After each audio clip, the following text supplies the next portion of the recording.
হাই friends, আপোনালোক সকলোকে পুনৰবাৰ মই ইউটিউব চেনেললৈ স্বাগতম জনাইছোঁ। আজি আকৌ এটা নতুন ৰেচিপি ব্লগ লৈ আপোনালোকৰ ওচৰত উপস্থিত হৈছোঁহি। আহকচোন আজি আৰু কি বনাইছোঁ আৰু কেনেদৰে বনাইছোঁ চাওঁ। আজি মই বনাবলৈ লৈছোঁ ব্ৰকলি এটা খুব ধুনীয়া ৰেচিপি। সেইটো আছে ব্ৰকলি কাবাব বা আপোনালোকে ব্ৰকলি কাটলেট বুলিও ক'ব পাৰে। তাৰ কাৰণে মই ব্ৰকলি লৈছোঁ। এয়া মই এপাহ ব্ৰকলি লৈছোঁ আৰু এপাহ খুব ধুনীয়াকৈ মই সৰু সৰুকৈ কুটি পেলাই এইখিনি ভালদৰে ধুই লৈছোঁ। আৰু এতিয়া মই এইখিনি গৰম পানীত 2-3 মিনিটৰ কাৰণে অকণমান সময় এইখিনি বইল কৰি দিম। অকণমান মানে ধৰক 30% মান সিজি যোৱাকৈ। এতিয়া তালৈ এইখিনি প্ৰথমে বইল কৰি লওঁ। এতিয়া এই ব্ৰকলিখিনি বইল কৰিবৰ কাৰণে এয়া মই গেছতে ইণ্ডাকশ্যনত মই এখন পেন পাতি দিলোঁ আৰু ইয়াতে মই দি দিছোঁ পানীখিনি অকণমান গৰম হৈ গৈছে। আৰু এতিয়া মই ইয়াতে দি দিম এই ব্ৰকলিখিনি।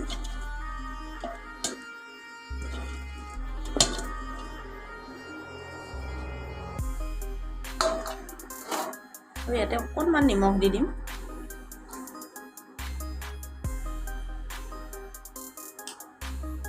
আৰু এইখিনি মই এতিয়া ভালদৰে সিজাই ল'ম।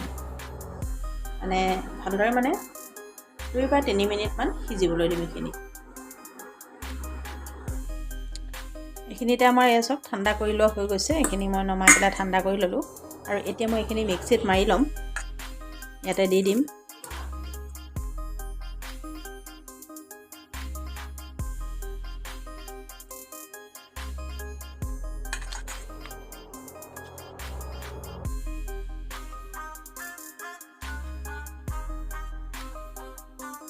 আৰু ইয়াতে 2টা কেঁচা জলকীয়া দি দিম। এইটো অকণমান টুকুৰা কাটি দিছোঁ।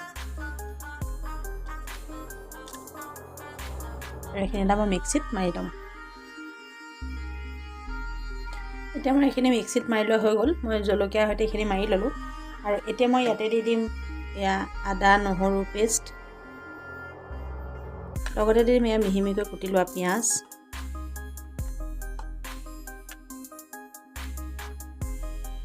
আৰু এয়া লৈছোঁ মই আমুল চীজ। এয়া মই পিহনাত মাৰি লৈছোঁ। এয়া অকণমান দি দিছোঁ। এইটো নাথাকিলে নিদিলেও কোনো কথা নাই, মই এনেই অকণমান দি দিছোঁ। আৰু লগতে দিছোঁ এয়া মই বইল কৰি লোৱা 2টা আলু।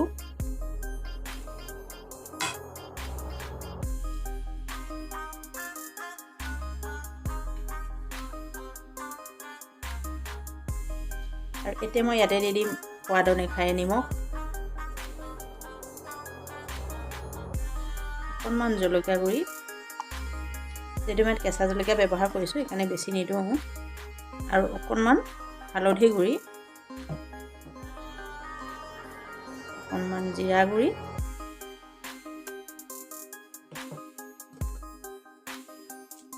আৰু দি দিম অকণমান জালুকৰ গুড়ি।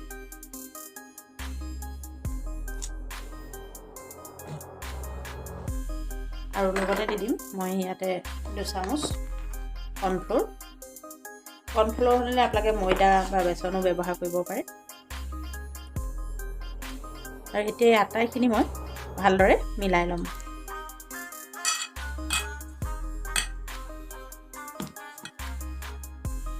এতিয়া মই এইখিনি মিলাই লোৱা হৈ গৈছে। এতিয়া মই এইখিনি কাটলেট আকাৰত দি দিম।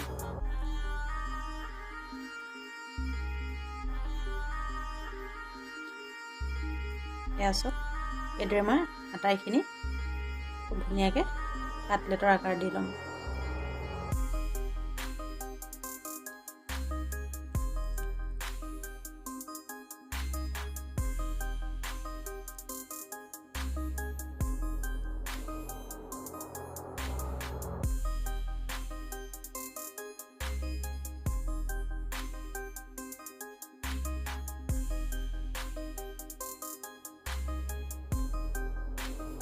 এইদৰে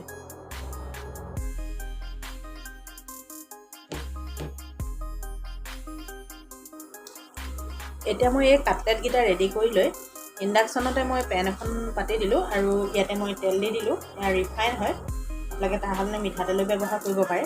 আৰু এতিয়া মই ইয়াতে এটা এটাকৈ এই কাটলেটকেইটা ইয়াতে দি দিছোঁ। যিহেতু এইটো কম তেলতো ভাজিব পাৰি। আৰু মই ইণ্ডাকশ্যনৰ ফ্লেমটো একদম ল' টু মিডিয়াম ফ্লেমত ৰাখিছোঁ যাতে এইখিনি খুব ধুনীয়াকৈ সিজি যায়। আৰু ৰঙচুৱাও হৈ যায়। এইখিনি এটা খুব ধুনীয়াকৈ মই ফ্ৰাই কৰি ল'ম।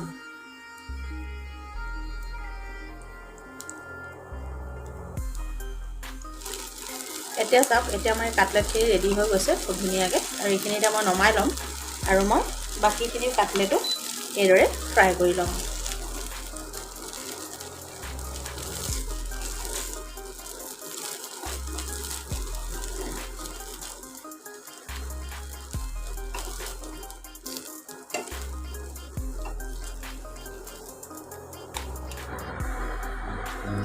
এয়া চাওক, এয়া এতিয়া মোৰ ব্ৰকলিৰ কাটলেট ৰেডি হৈ গ'ল। এই ৰেচিপিটো বনাবলৈ খুব সহজ আৰু খুব কম উপকৰণে আপোনালোকে বনাব পাৰে। ইয়াত মই চীজ ব্যৱহাৰ কৰিছোঁ, যিটো নেকি আপোনালোকেতো অপশ্যনেল হয় একেবাৰে, সেইটো নাথাকিলে ব্যৱহাৰ নকৰিলেও হয়। ইয়াৰ হ'লে আপোনালোকে কণীও ব্যৱহাৰ কৰিব পাৰে। আৰু ইয়াতে মই অকণমান ময়দাও ব্যৱহাৰ কৰিছোঁ, যিটো নেকি আপোনালোকক দেখুওৱা নহ'লে।